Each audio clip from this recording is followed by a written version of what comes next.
The Cloak and Dagger TV series is now 3 episodes in.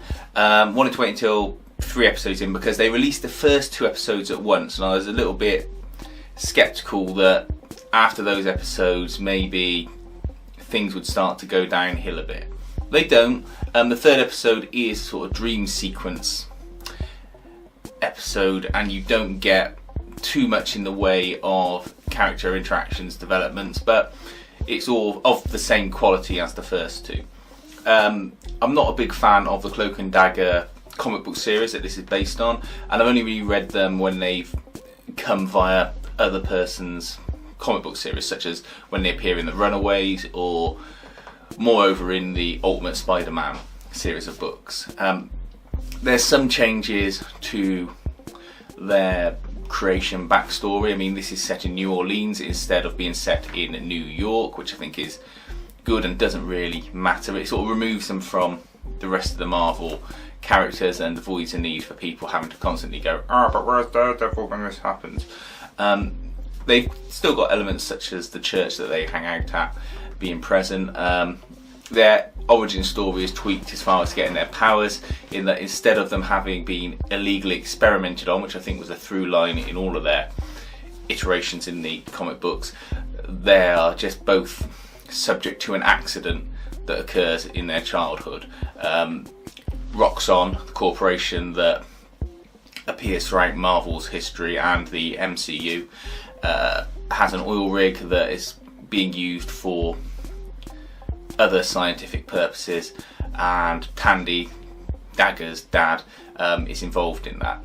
One night she's driving home with her dad and the oil rig collapses, and whatever experiment was going on in there explodes, causing both her and Tyrone Cloak, who both happen to be in the water where the oil rig is situated, get exposed to some sort of energy. It doesn't really matter what the energy is, because it's just a quick and easy way to get them their powers and then get on with the story.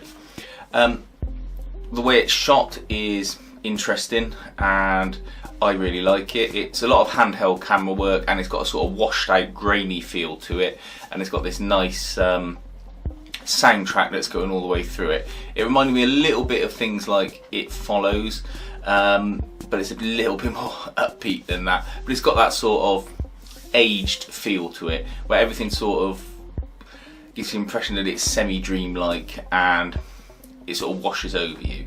And it really works. It sets it apart from other Marvel series, and it feels a bit more mature and a bit more thought out and guided.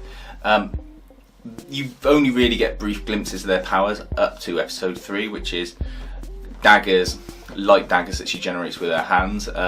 They look really good. I mean, ultimately it's a little piece of plastic with an LED in it, but they look suitably sort of ethereal and realistic at the same time. Cloak's powers, you know, big black sort of misty cloud thing, that's all done with special effects, and it is what it is. You can only do so much with sort of black being under a big sheet. They haven't quite covered how he's gonna channel this and, you know, get over it, but we'll see. I like the characters as well. There's a lot of development. Dagger's character, she's a former rich girl who's fallen on hard times. Her mum's a drug addict and obsessed with trying to get her dad's money back, to her detriment that it's sort of destroyed the family now. And so Dagger is basically hustling people for money and comes across, you know, bad sorts while she does that.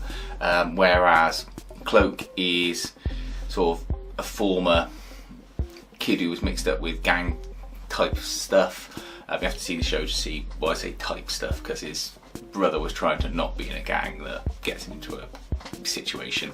And you know, now he's sort of at a good school, doing well, his family's very upstanding, so they sort of flip those roles a little bit, which is interesting. And really, to be honest, by episode 3 they haven't properly met. They've sort of had a couple of crossovers and interactions, but they haven't really sat down and gone, hey, you got this power, you got this power, what's going on? That is where you end episode 3 at. So hopefully things will start picking up steam a little bit. I'm not sure how many episodes are in this series, but really think we've had enough build up now, and we can get on with, you know, seeing them use their powers and get into situations a bit more. But yeah, it's an interesting series. I think it's really good. I thought it was going to be absolute crap, but it's not. Well, not so far anyway.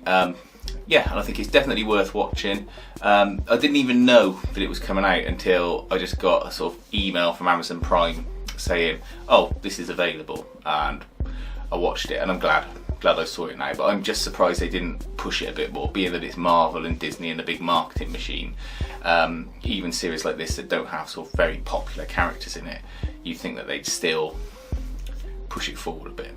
The only other thing I want to say is I hope there's a good villain in it. I know it can be a series about relationships and people and that, but it's still a superhero series at its core, and I still want it to have a good super villain for them to come up against or fight. I don't want them to just fight gang violence or some other sort of social topic. I want them to actually have something to go against, because I think that's what a lot of other series end up lacking. Because they're so busy for on commentary and relationships that they forget that people still just want to see villains because they're just as interesting as the main characters. So yeah, Cloak and Dagger, definitely worth checking out if you can get your hands on it.